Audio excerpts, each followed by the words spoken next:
It was brought to my attention that I have not yet done a paper mache video. And so I had some ideas in my head and some sort of a project that I've actually never done before, but I thought I would try it out. And it uses not the traditional paper mache. You know, there's some stuff called celluclay that you can buy, and it's very powdery and chunky. Comes in a big, tall bag, and you have to mix it with water, and it's chunky. You just sort of have to layer it on pretty thick onto whatever mold you're working with. I don't like that stuff. It just makes a big mess with the powder that flies up into the air when you open the package. It's gray. It's heavy when it dries. It takes forever to dry because the pieces of cotton or paper or whatever stuff it's made of just really soaks up the water. So it takes forever for it to be dry enough for you to paint or actually work with. So I use a different product called Rigid Wrap, and that's what this is here. I wish I had it in the package so I could kind of show you what the packaging looks like, because it's kind of hard to find, and they don't sell it in many places, and when they do have it somewhere, it's kind of in this tiny little area of the store that you have to just know what you're looking for. Oh, this one's a little powdery. Let me pull out a different one. But what it is it almost looks like toilet paper. It's on a roll. I don't want to make a huge mess with it because it is a little powdery. But it is sheets of cheesecloth, as you can see. You can see the fibers at the end there. It is sheets of cheesecloth coated in plaster, so it'll get all over your hands. You have to soak this stuff in water to get it to work, to activate it. But you don't have to wait so long for it to dry because they're thin pieces. You can just do 1 or 2 layers of it and already have a nice sturdy project forming. Let me just get this out of the way and show a project that we did once with the Rigid Wrap. They make a store brand too, and I think you can even buy it online. I think I bought a whole bunch of it online once from somewhere. But we did the sorting hat, if you can kind of see him. So this is underneath here is just newspaper, and it was kind of just shaped like the eyebrows on the sorting hat, and then taped on there with masking tape. And then of course the Rigid Wrap was used to just put it all over. You can it's really flexible, so once you get it laid on there, it takes, it's going to be wide enough for you to work with for a while, even though it doesn't take as long to dry as the other stuff, traditional paper mache. But I like to do the mouth here and the little wrinkles and ripples on this little part of it. That was pretty easy to do with the Rigid Wrap because it moves easily once you lay it down. It's not like it's stuck there permanently. And then when it dries, which you can speed that process along using a hairdryer or a heat tool, embossing tool, whatever. When it dries, you can paint over it, and then the paint gives it a nice shiny coat because it's not shiny like this until the paint gets on there. This is just a glossy paint, but you can hear how solid it is.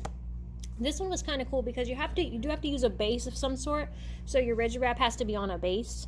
Or else it's just kind of floppy. It's just kind of lay there. It needs to wrap around something.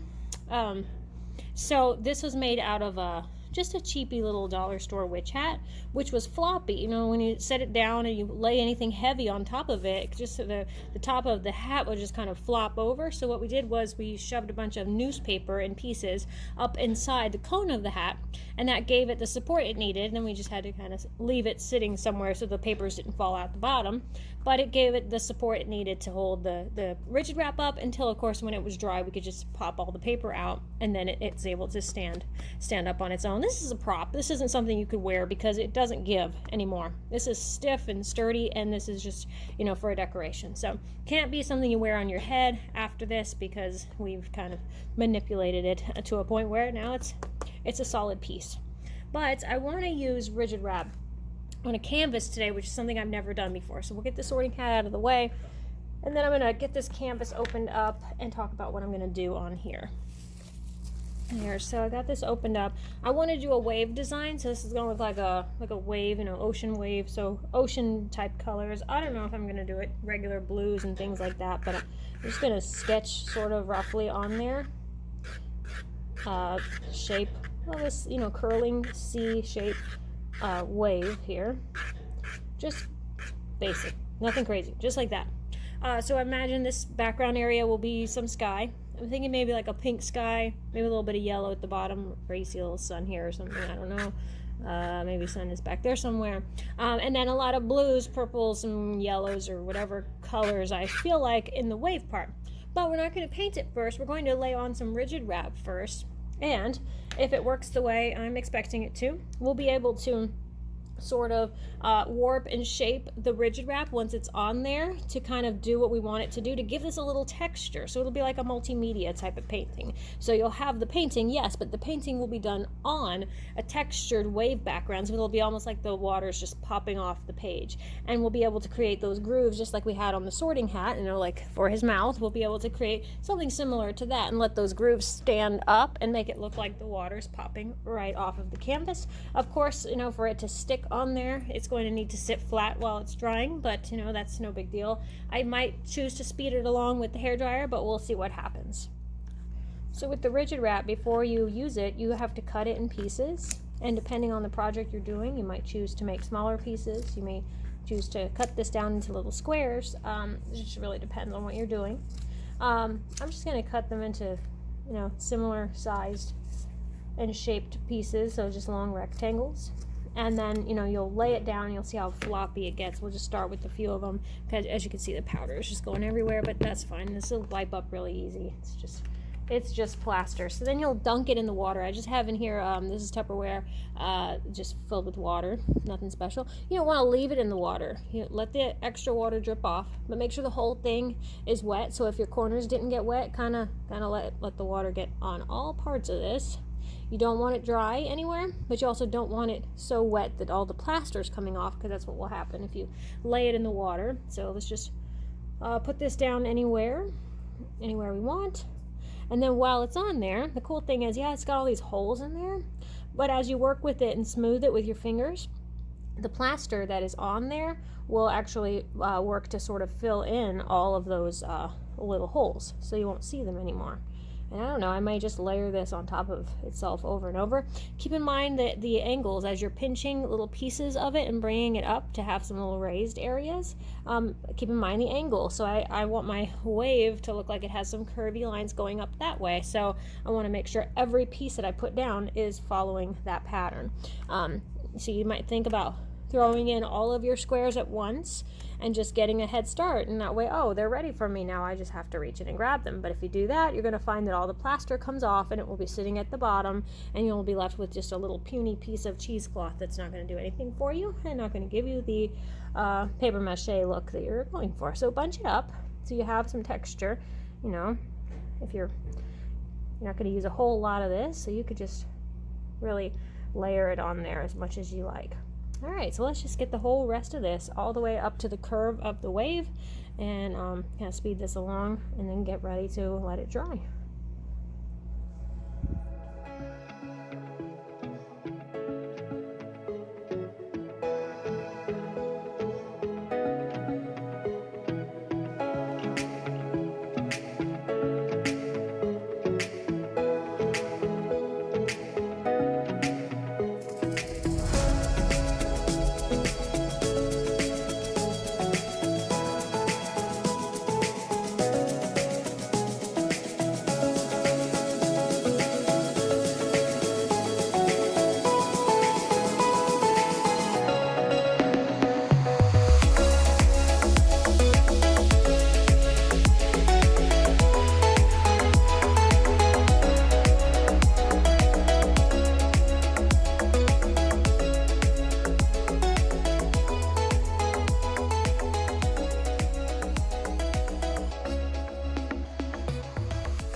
I really like the way this turned out. This is way cooler than I thought it would be. It's a little heavy right now, with the water on there. Of course, it's going to dry heavy too, because, there's texture. And actually, a lot of it is already, those little peaks that we formed there, just by kind of pinching along gently, those little peaks are already starting to harden. So if I tap on them, they already feel a little crusty. I just layered on a little more at the tip here than where I did everywhere else, because I wanted that to really look like it's popping with a little curl there. I did sort of get plaster all over the place here, but plaster cleans up pretty easy. So I just have a wet sponge here that I can just get the extra off if I don't want to blob there on my painting. It's fine though, because this is where you're going to go and paint your color. So I think if we were to let this sit give it an hour. That's more than enough time to be dry enough to come back over and paint onto the texture. We'll kind of do our sky background back there, and then our waves and the grooves will give us a way to kind of decide where we're going to put some highlight, because we've got some different pieces to work with here. It's not just flat, so it kind of gives us a little more of something that we're going to be using to guide us along the way. So also, plaster is really easy to clean up, so even if you get it all over your surface, just the powdery stuff that you're getting everywhere, it cleans up really easy. You can just, like this mat, I can just toss the whole thing in the sink, rinse it off, let it dry, it'll be fine. And then it comes right off your scissors too, so don't worry about that. I just tossed them in the water.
Now, of course, for the crashing wave part, you could always use a scruffy brush, or you could take a paper towel and wrinkle it up really good, and then just sort of hold on to it so it's not loose. You don't want loose pieces flailing about, but hold on to it so it's sort of contained but still has that little ruffle in there. And then get some white paint, which I just have in the center here. I have pink and blue in there too, that's fine. Get a little bit of that, tap it off, and then give yourself the look of the crashing waves right here.